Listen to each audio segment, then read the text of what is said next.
Hey guys, welcome back to I Was a Teenage Exocolonist. In this episode, we're going to continue the story. Are you all going to tell me Annie's name was Anemone? That's how you spell it? I did not know that. Why would I know that? I should know that, but I don't. I'm still going to call her Annie. Anemone. I'm not naming her that. All these kids are named after some crazy shit. I'm just looking up their names. Tangent. Disanthemia, Marzipan, obviously that one's easy. What's the boy's name? Cal, his name is Recalcitrance? Yeah, y'all can't be asking me to name all those people like that.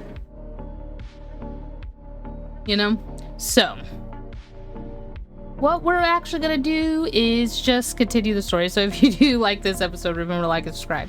We're still gonna call her Annie because that's just easier for me. Someone who cannot talk, cannot speak English, even though English is their native language. Oh, sorry. Got some more tea. Oh, we take a sip and it's super hot and we burn our throat. Way to start the game. Hello. Need persuasion. Okay.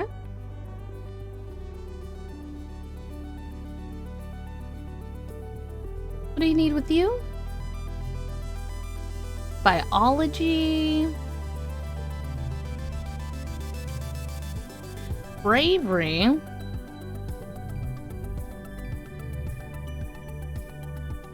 Toughness.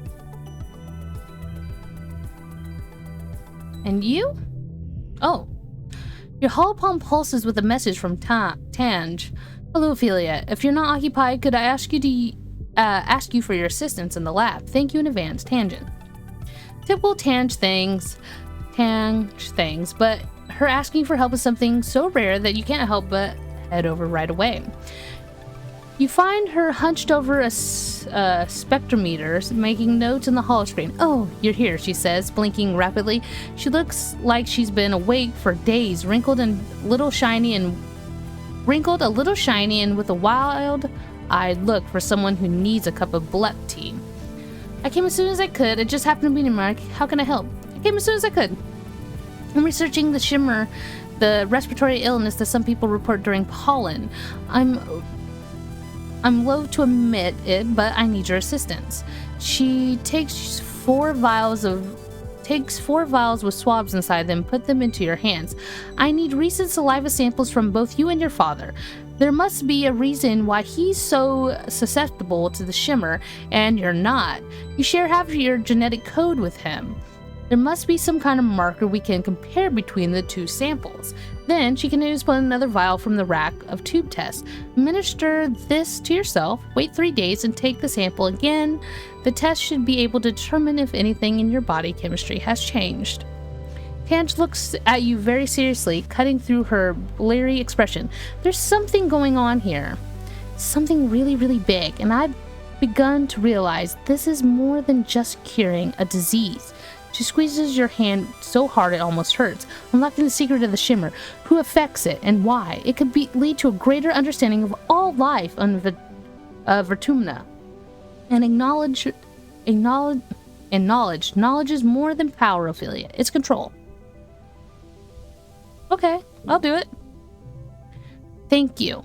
I've been researching so hard, I think my eyes are going to fall out of my head. And for what? Well, for the end of the debilitating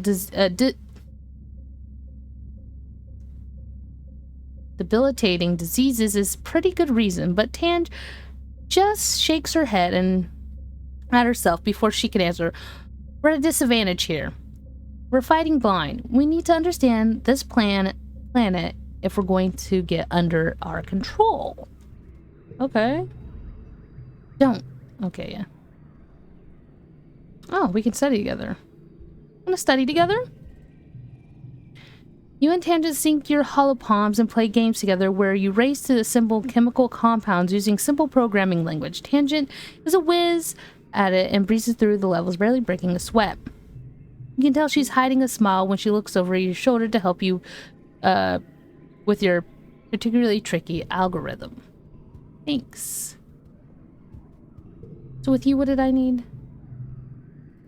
Bravery. Do I get any here? Combat. We'll play sports ball again. Mars may not be skilled as sports ball player as Annie, but she's plays hard. She ordered people around the team like a team captain, but she isn't so great at passing the ball. She'd rather be at the star. Her favorite thing is to spike ball right into the opposite net stop. The opposite net stop's body. It's not a legal move, but she's done it so many times that the opposition now stands further back when Mars has the ball. Exactly what she wants. Did you see that? Annie complains to you during the break. Mars wouldn't pass the ball to either of us for 10 whole minutes. Somebody has to do something.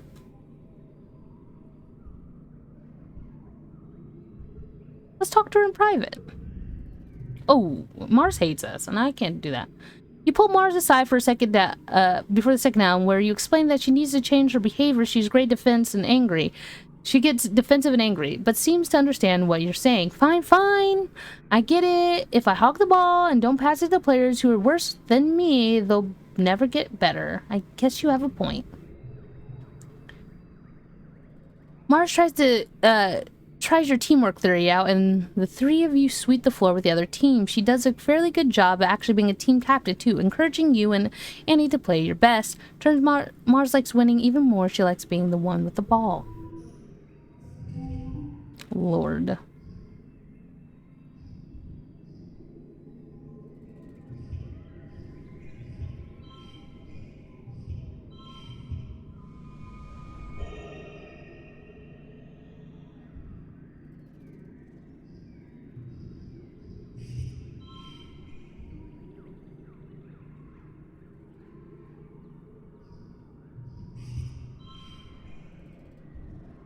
There.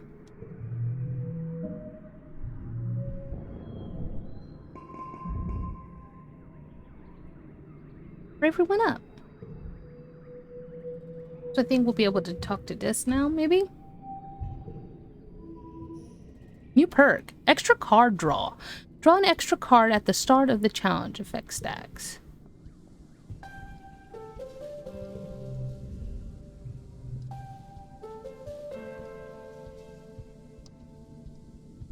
Oh, it's 40. And we're at...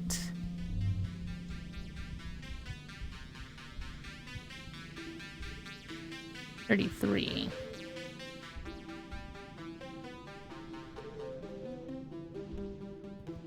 Can't do anything to relax. We can relax with this. Yeah, let's relax with this. He's our bestie.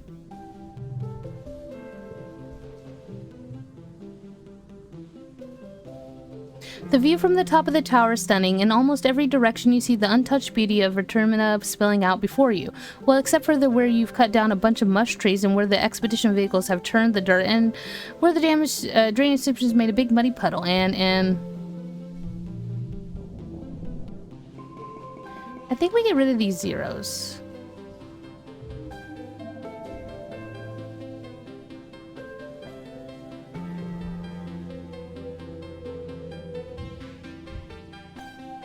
Early dust.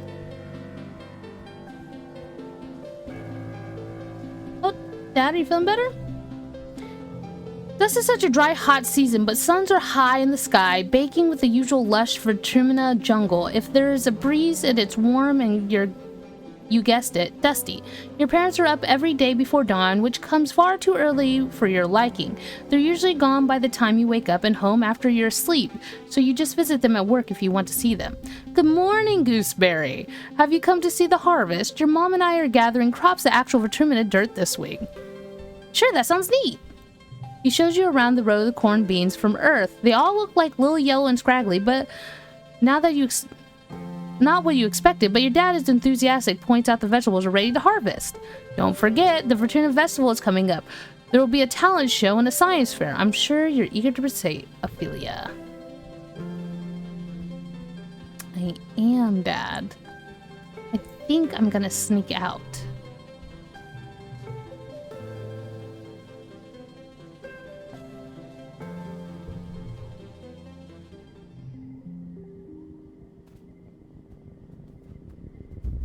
Let's go this way. You lead the path to sneak through the strand of mushroom trees. One is a little sawmill dotting the area.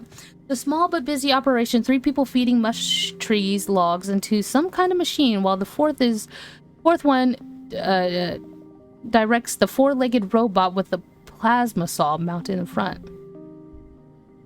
And watch what they're doing. You stay out of sight and watch how they do it. The one tree crashes down, almost seems like the others are wincing. It's probably just for your imagination, though. Oh yeah, we've already done that one. Yeah, we've already seen this one.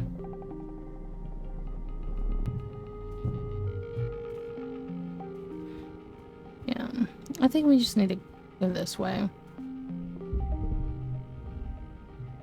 What the fuck?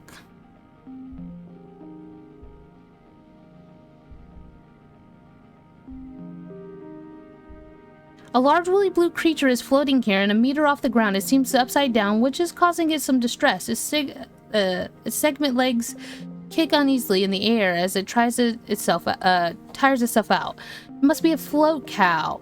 The colony is working on domesticating these, though they haven't seen one up close yet. Her slitted eyes look at you imploringly. I can't help you. I'm gonna pop it. There's nothing for it. You have to pop her dorsal bladder and let the liquid drain out, or she'll never be able to flip over. She struggles and screams as you open your utility knife and jab it into her bladder. Immediately, you're drenched with a hot explosion of what you hope is milk. Gross, gross, gross.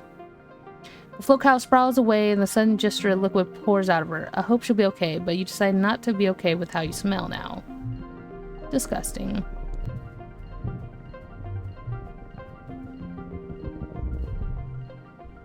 The planet is full of all sorts of bugs, little wrigglers, hopping beetles, shining creepers, and snaily things. Oh my. You crouch in the long grass and explore the square meter in great detail. There's so much to see. You don't even know what any of these are. They might not even have names yet. Touch one. Ew, you touched it.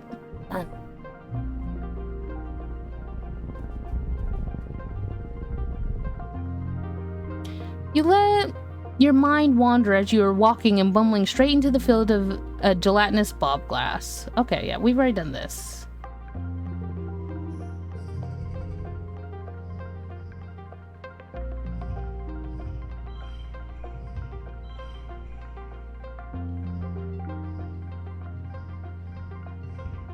Three.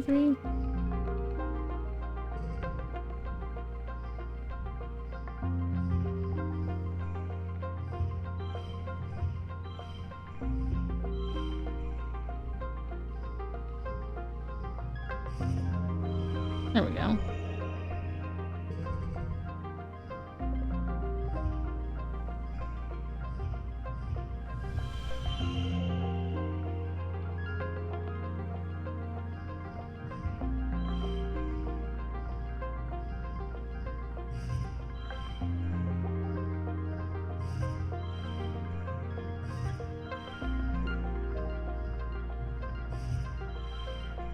There we go.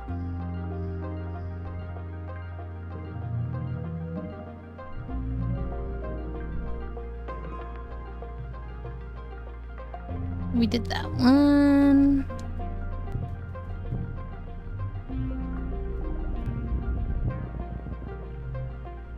You spot a most spectacular flower you've ever seen. It's nearly a meter wide and all beautiful pinks and glittery rainbow hues, like a powdered oil slick.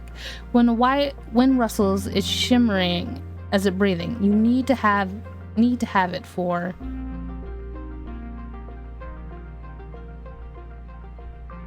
your mother's garden. She would love it. She would totally forget the fact that you snuck it. Get it. You'll be easy to dig the bulb. Lean over in the flower and reach out to touch it, but suddenly it starts floating and it's holding in on itself. What the heck? The petals retract. Ooh, it's a bravery challenge. It's gross.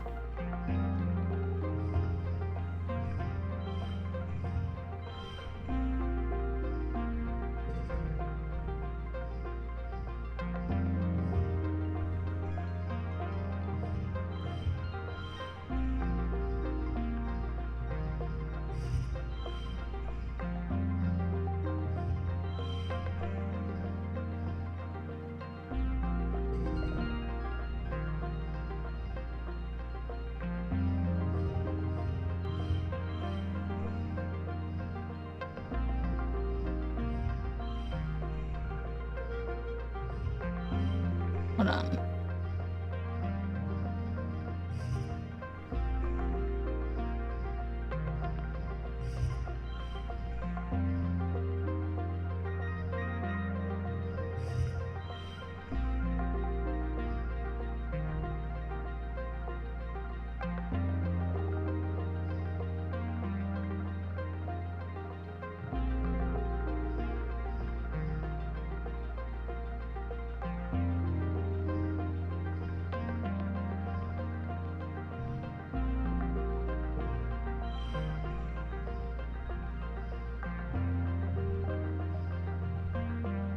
I want to pass this.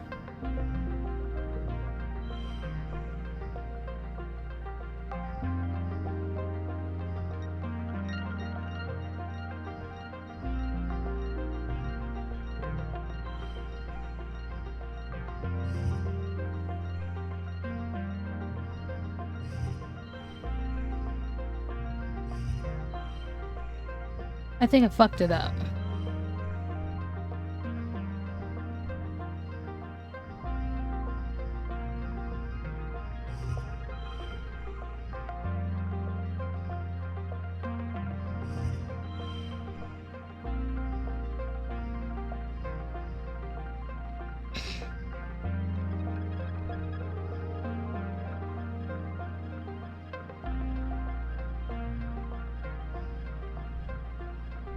This is the last one I use. Did nothing for me.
I don't know, I give up.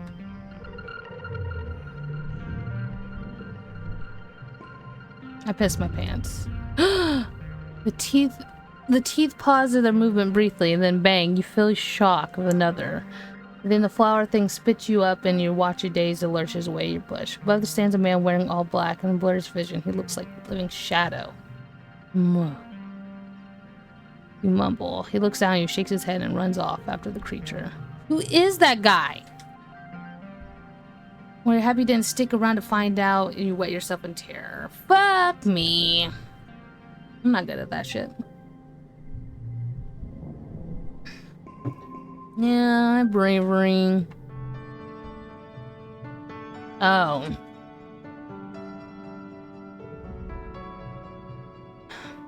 What a pleasure to address all of you today as the governor. In under 3 years, you've built a colony of which we can truly be proud. Where we suffered hardship and losses, remain standing. As always, looking toward the future we're building together. Let us use this midsummer festival as a time to reflect on our many blessings. Fresh water, good food, healthy children, and a strong community. But first, let us remember Professor Halitosis, who guided our children and kept our engines running for so many years. Chief Engineer Instance will be filling in with help from the ship's AI congruence until someone can take up the mantle that rests so easily on Hal's broad shoulders. We also recognize the passing of our dear friend Chief Surveyor Melatonin.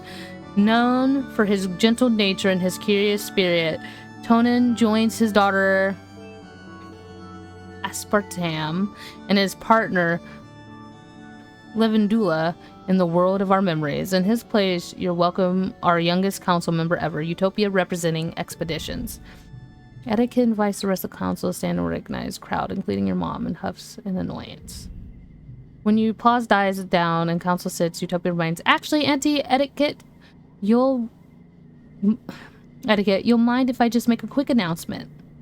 It's just wanted to say thanks to you who are trusting me with this job, she says, her voice clear ringing out of the crowd. A cheers rise from the expedition, and she motions them to quiet down. Uncle Tonan's left some big shoes to fill, and, well, I'm going to give it my best. We're fixing to get the bottom of what we're calling the shimmer, the sniffly folks been getting during pollen. Until we're done, please keep wearing your mask when the pollen is thick, and let Doc know if you're under any weather. Thank you, Utopia, and thank you for the rest of the councils for their service. And now it's time for the games and feast. I'm gonna do this again. Ooh, with Calm. Hi, Calm. Sink 3 baskets, can you move to the next stage? Calm keeps adding complexities to the bot wrestling games. Last year was a hollow obstacle course, and this year there's an accuracy challenge. Unveiling something with the flourish of a vac bot and the basket tied to his head, it chirps as he stomps back and forth, and the crowd cheers. You're competing against Annie and Cal. You notice that they're not racing around together. Cal is playing with the vac bot, and Annie is standing next to her brother. You're up first.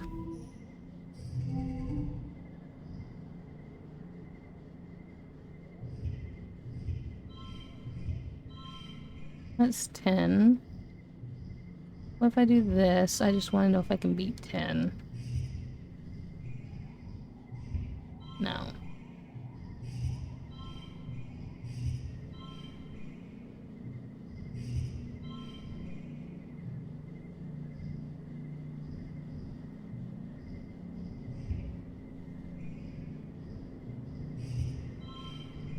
It's a 10.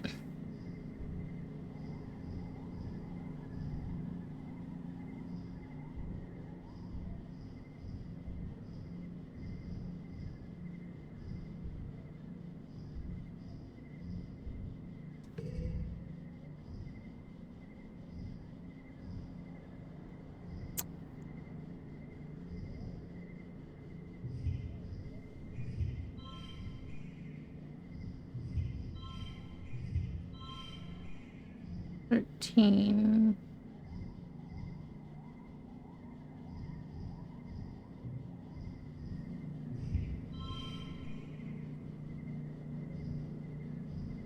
This would be a 1. And that would be a 2. And a 3. So no.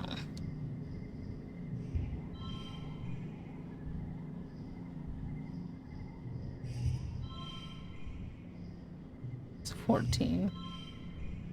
That's a 13.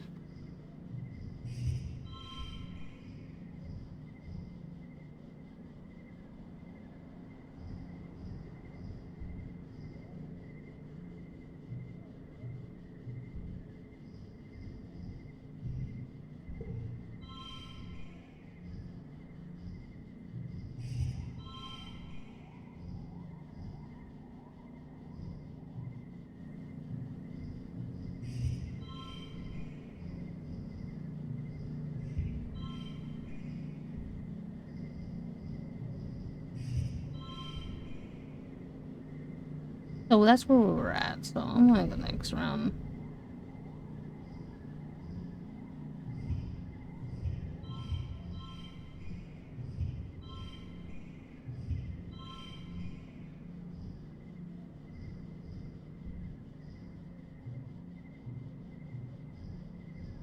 This would be a 3.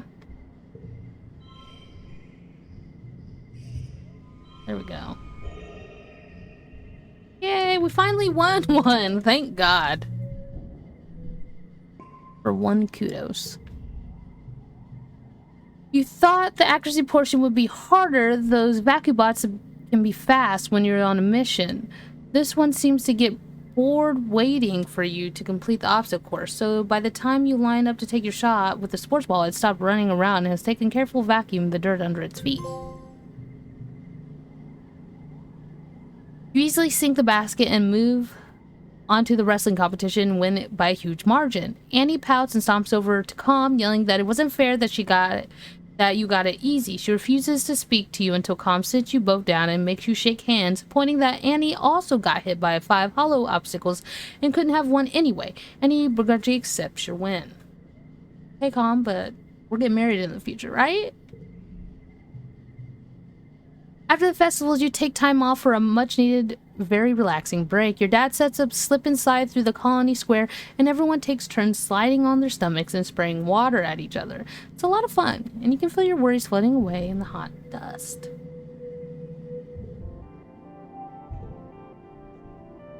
What do you think about that, Annie?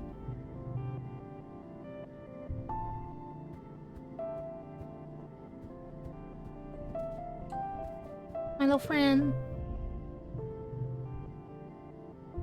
Bravery,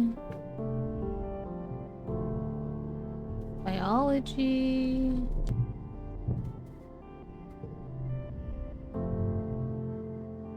persuasion.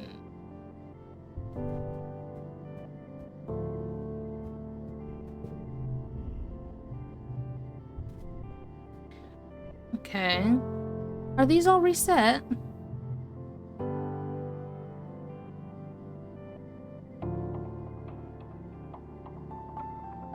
Yeah, let me sneak out. Let's finish where we were.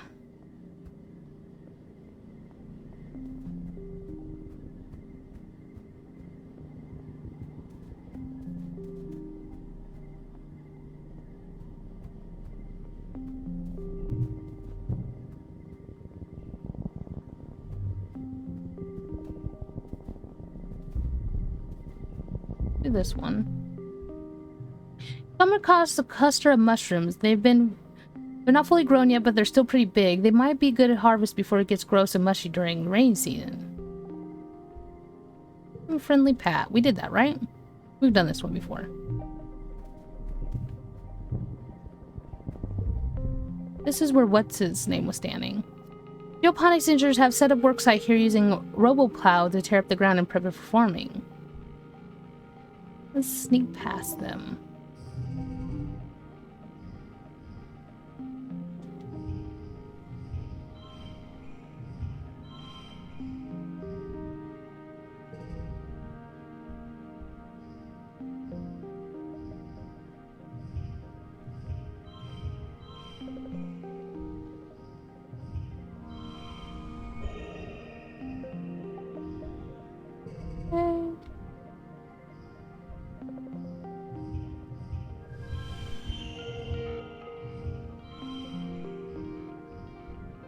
There we go. Perception +1. You sulk under the trees at the edge of the operation. The loud grinding RoboPal hides any noise you might have made.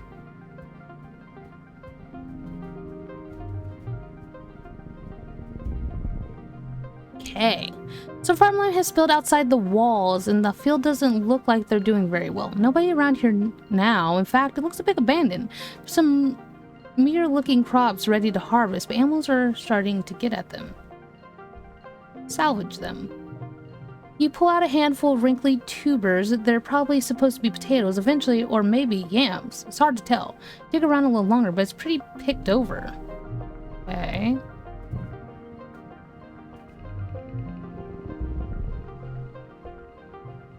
There isn't a cloud in the sky, but yet it started to rain. You can tell where it you can't tell where it's come from, whether it's water. Okay.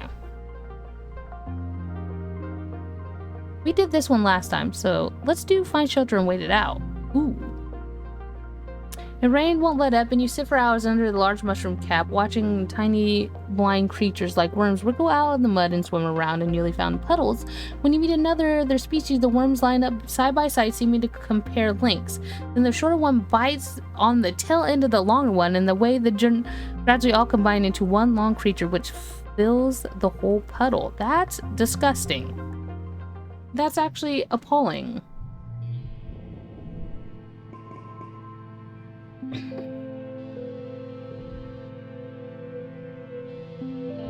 Mid-dust, late dust.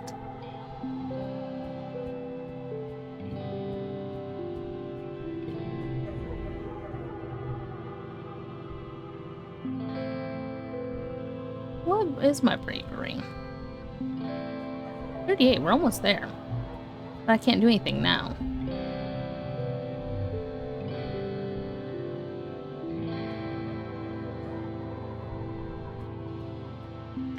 Let us hang out.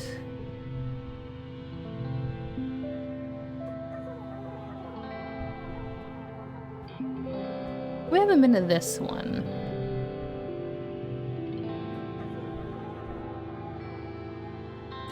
Let's do this one. Let's do some Mars, because she really doesn't like us. She doesn't even have a full heart yet. Mars is frowning over the hollow screen and gives you a distracted smile. Hey, Ophelia, she says, gesturing for you to sit down. Any ideas for the secret fun time clubs? Can you help? You spend a few hours helping Mars design a logo for the club. You get into an argument how whether the kids should be allowed, like Calm, Anemi's brother who's 18. You think it's a bad idea, but Mars disagrees. He's super dreamy, she says, twirling her fingers. If I just spent more time with him, he'd notice me. I'm mature for my age, you know? You shake her head, but how can Mars be thinking about boys already? I'm thinking about kombucha. I'm keeping those.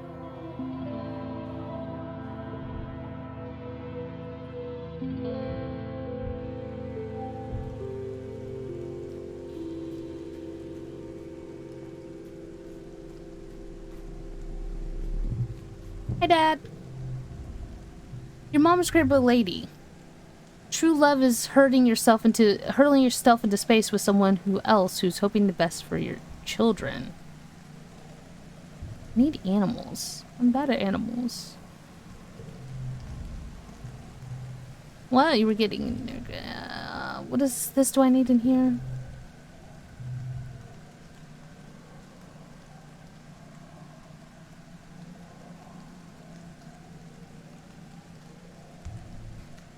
Toughness, friendship with Cal.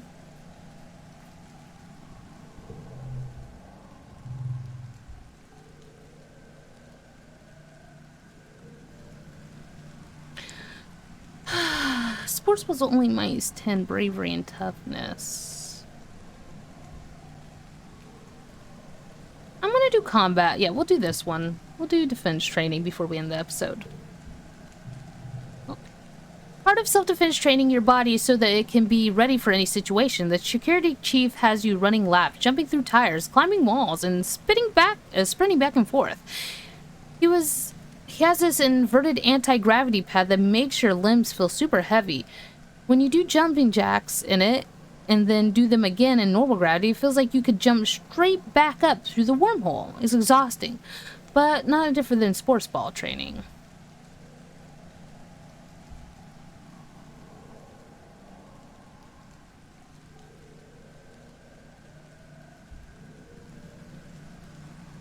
Work those muscles too. What is that? What is work those muscles 1?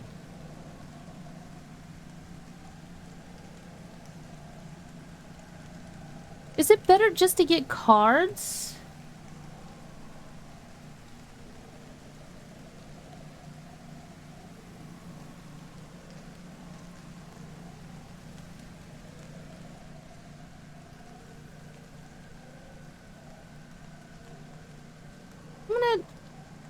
I'm gonna get the working those muscles too. I don't know what that is. Oh! 4+2 during that. This is great. It feels good that Rhett actually challenged your body and encouraged you to achieve your peak condition.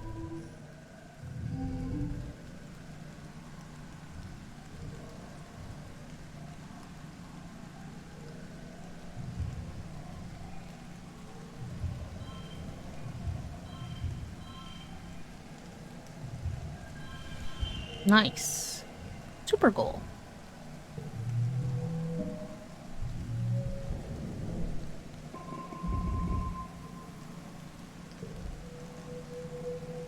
Okay.